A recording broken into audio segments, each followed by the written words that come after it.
Dans cette vidéo du chapitre 8 qui concerne les statistiques, on va aborder la notion de quartile d'une série statistique. On considère pour cela une série de données rangées dans l'ordre croissant. On se rappelle que quand on étudie une série statistique, il faut toujours l'ordonner. On l'a notamment vu pour le calcul, pour la détermination de la médiane de la série statistique. Ici, même chose, pour les quartiles, il faut que cette série soit ordonnée dans l'ordre croissant. Les quartiles sont des données de la série, donc ce sont vraiment des valeurs de la série, qui la partagent en 4 parties à peu près de même effectif. Quand je dis à peu près, nous verrons dans le moyen de détermination qu'il peut arriver que ça ne soit pas vraiment une valeur de la série et que donc les 4 parties n'aient pas à un près les mêmes effectifs. Le premier quartile est noté Q1, Q comme quartile et 1 parce que c'est le premier.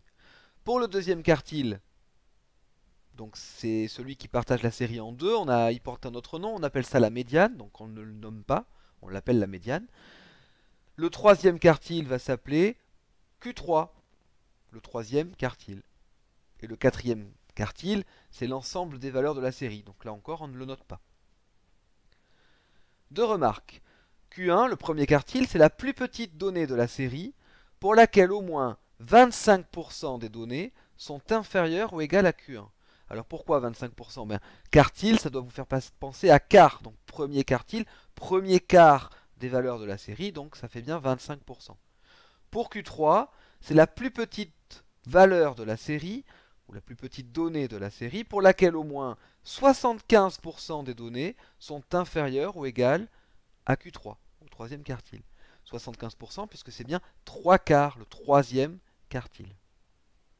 Comment donc détermine-t-on les quartiles d'une série statistique? Donc on doit déterminer Q1 et Q3. Deux cas vont se proposer à nous. Le premier, c'est lorsque on a un effectif pair, le deuxième, un effectif impair.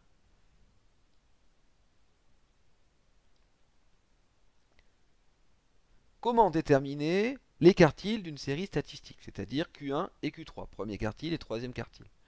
Pour commencer, on ordonne la série dans l'ordre croissant. On va noter n l'effectif total de cette série statistique, pour parler dans un cadre un petit peu plus général. On a deux cas. Soit n est un multiple de 4. Pourquoi multiple de 4? Parce qu'on va diviser par 4 notre série. Donc soit n est un multiple de 4, soit n n'est pas un multiple de 4. Donc, premier cas, n est un multiple de 4. Par exemple, n égale 28. 28 est bien un multiple de 4, c'est 4 fois 7.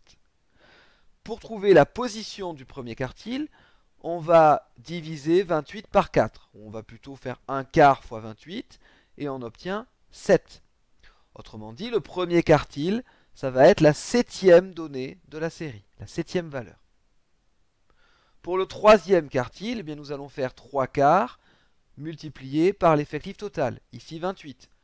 Ou bien on va diviser par 4 pour connaître une partie, on va remultiplier par 3. Donc 3 quarts fois 28, ça fait 21. Donc Q3, le troisième quartile, ça va être la 21e donnée de la série statistique. Lorsque n n'est pas un multiple de 4, par exemple, n égale 29.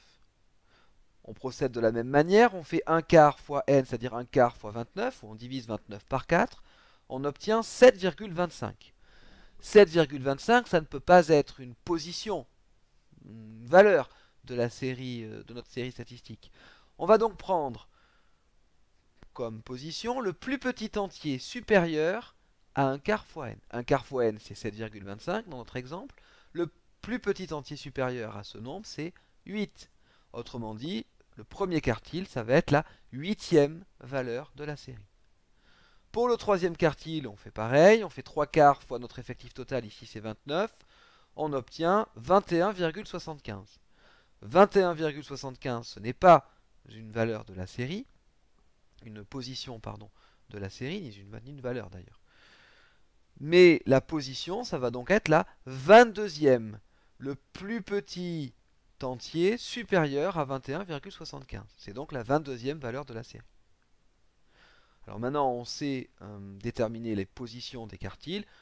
Vous n'aurez plus qu'à identifier les valeurs pour déterminer les quartiles, aller repérer les valeurs qui se trouvent sur ces positions. Alors les quartiles, c'est intéressant, ce sont des variables qui indiquent la position des données, comme la médiane. 25% sont avant Q1, 75% sont après Q1. 75% des valeurs sont avant Q3, 25% sont après Q3. C'est donc bien une variable de position.